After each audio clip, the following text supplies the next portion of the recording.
Well, fragrance community, I got another fresh, fruity, limited edition summer release in the men's game that never really hit a blip on anybody's radar. This is an exclusive review on YouTube. Yay, me.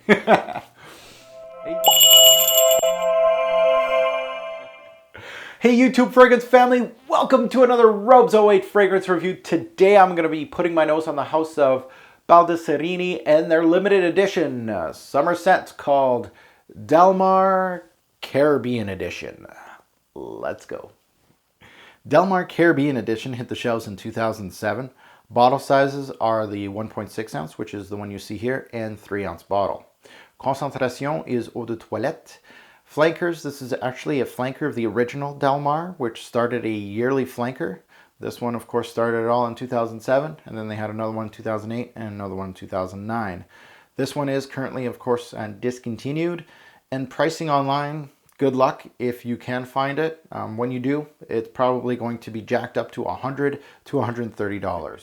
Now let's take a look at the note breakdown. The note breakdown in this Caribbean edition is actually fairly nice. Let's take a look at the opening. The opening, we have black currant, one of my favorite notes du jour right now. I'm looking for more fragrances with black currant, so we'll see what this one does. We also have bergamot in the opening. In the mid, we got sage, pepper, and cardamom.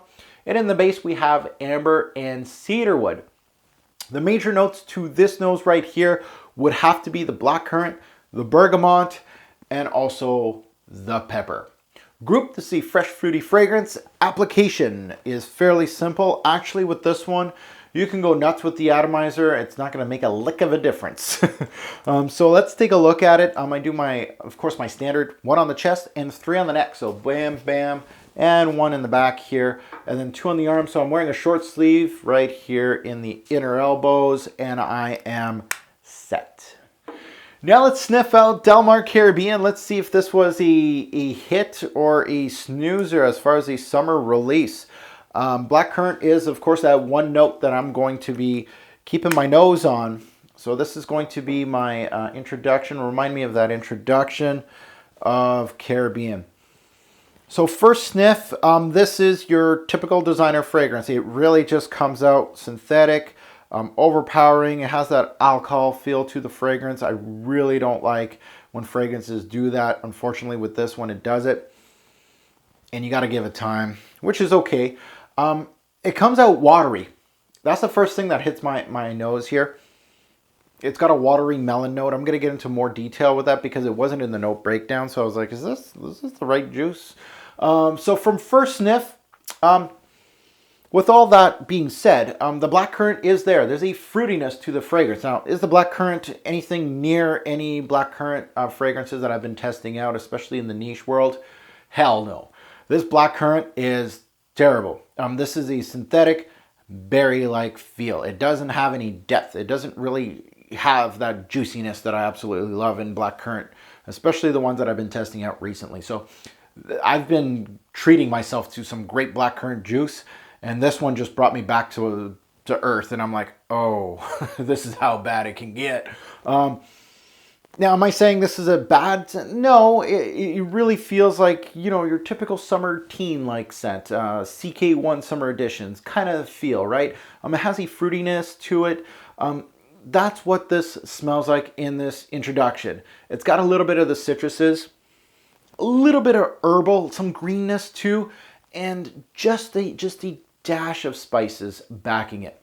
There's also a note here not listed, and I already mentioned it. That is a watery melon note. It's not hard to pinpoint. I've been in the game for a while, and it's not in the note breakdown, which is surprising. It would actually make the note breakdown look a little sexier if you put a melon note in there. But think Polo Blue. That's what this takes a page out of.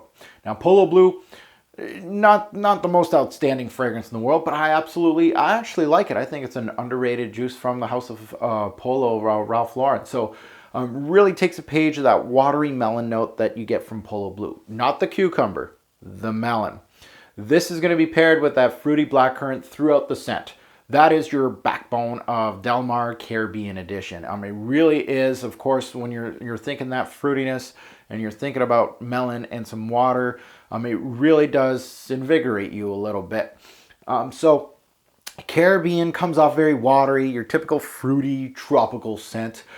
It does get a pinch of sweetness in here that comes from the amber off the top. You're going to get a little bit more of that amber more into the dry down. The blackcurrant, although is the central theme in this fragrance, is a very poor and synthetic rendition of the note. Actually gets overshadowed by that watery melon note on most wearings. Again, I've worn this quite a bit. I put a good dent into my bottle. I tested it last summer quite a bit for a review actually for last summer. Never got to it. So this was actually supposed to be a summer fragrance review. You're getting it this spring, which is bonus. So really that introduction, again, your typical bargain bin scent that would, really just, it doesn't give me much. So now in the dry down, what does the Caribbean edition give me? In the dry down, the blackcurrant really never goes away and is the central theme of this scent with the melon. You get a little bit of that pepper, it comes up a little bit, gives you a little bit of kick. There is a little bit of woodiness here, the cedar and amber, which kind of gives it a little bit of backbone. It just really makes the scent last a little longer. That's all that's there for pretty much. If you like that soft, woody backbone type scent with a fruity top note, this is going to do the job. This is one of those cheapies that would do the job. It really remained watery until the end with a little kick here and there, but really the whole theme, and the box says it, the name says it, Caribbean, and yes, it would work in that type of condition, we would say. The scent itself is fairly linear. There's no real development here. The notes themselves are nothing new. Its main competition, in my opinion, would be Polo Blue, which does it better, which is actually still in stores and actually does a fairly good job of this kind of theme. I actually prefer the cucumber and the melon combo in Polo Blue, and it has a little more backbone to it than this thing. This thing seems very much rushed, and it feels like almost top heavy as a scent. And a lot of these summer scents from, of course, Del Mar is, this is a flanker to Del Mar. It was actually pretty successful because they've done other flankers for 2 years after this, and then they kind of cut it. But really, Caribbean Edition was sort of a flop for me, for my nose. I felt like it was an okay scent. So recommended age, this is teens. If you see at Marshall's or something, definitely snatch it up because it's very hard to find. You put it on eBay and you'll probably be the only person on eBay selling it. I've seen this thing going around almost $100, $150 on eBay at some point. So obviously discontinued a long time ago. So this kind of review is going to let you guys know if you are stumbling upon this and you're looking for some sort of review. Here's my review. Fragrances. What does this remind me of? Immediately it makes me think of those CK1 summer editions. It's just very easy, quick to throw on, and absolutely Polo Blue.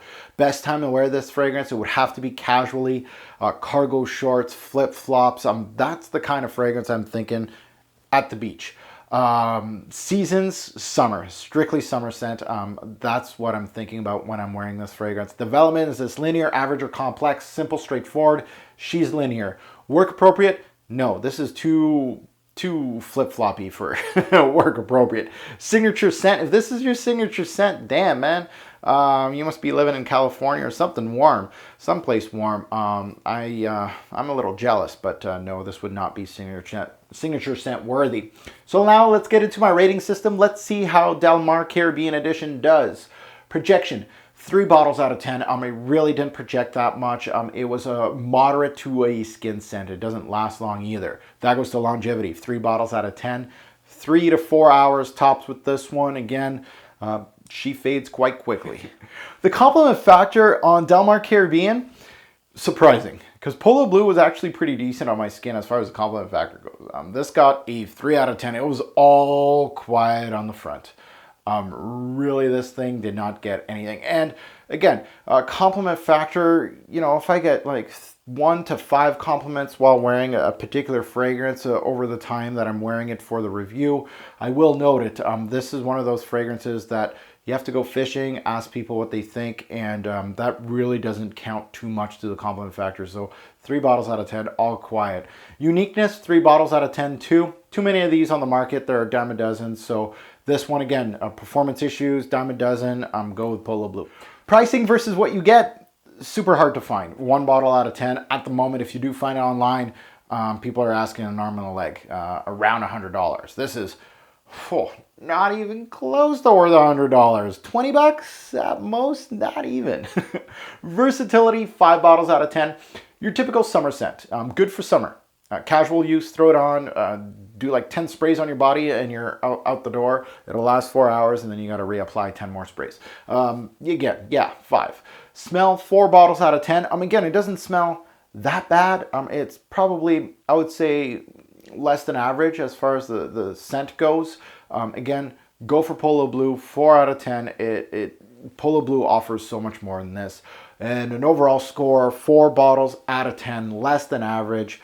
This is one of those summer flankers that just, I guess, didn't work out, especially for me. I just find that there's so much more out there. That goes to buy, try, or pass.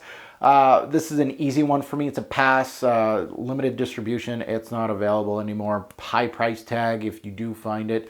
Again, there's other fragrances that do it better. It was a no-brainer for me, especially that blackcurrant note. You're slapping me in the face with that blackcurrant note. It's terrible. That goes to an overall, it's a simple fragrance, Caribbean edition here for the summer. It really is another addition to the overcrowded fruity genre. This took a page out of Polo Blue, in my opinion, without the cucumber. It is currently discontinued, very hard to find, and extremely expensive if found. I see reviews saying this is one of the better Del Mar flankers, and I could see that, but I sure hope not. So that means the other two must be really bad, because this one had very little to offer me. It's below average as a designer release with little to no power, strictly a summer scent that has no versatility, and it's not very unique or even on the quality of a typical summer scent. A summer limited edition that probably sold well since they released 2 other flankers back to back after this one. However, it's a dime a dozen scent. So thank you for watching my review on Del Mar Caribbean Edition. If you wish to see the presentation, of course, bottle and box, keep it tuned in. I will do it at the end of this review. And please remember, great or poor fragrance will make a lasting impression. Choose your scent wisely. Thanks for watching. Now, looking at the bottle and the box itself pretty much shows what you're going to get in the fragrance. You know, you got the ocean here, nice blue sky, good fade here. There's nothing on top. The other side of the box says the exact same thing, and then you got your barcode at the bottom. Looking at the bottle itself, actually a nice presentation. I like it. It says Del Mar Caribbean Edition. It says the name of the brand. You have a nice cap right here, chromed out pretty much. Nothing in the back, and you have a sticker at the bottom. Cap itself, plastic on the inside. It does have a little bit of weight to it, but not too much. Atomizer itself, as you can see, she's a dribbler, depending, and not too bad.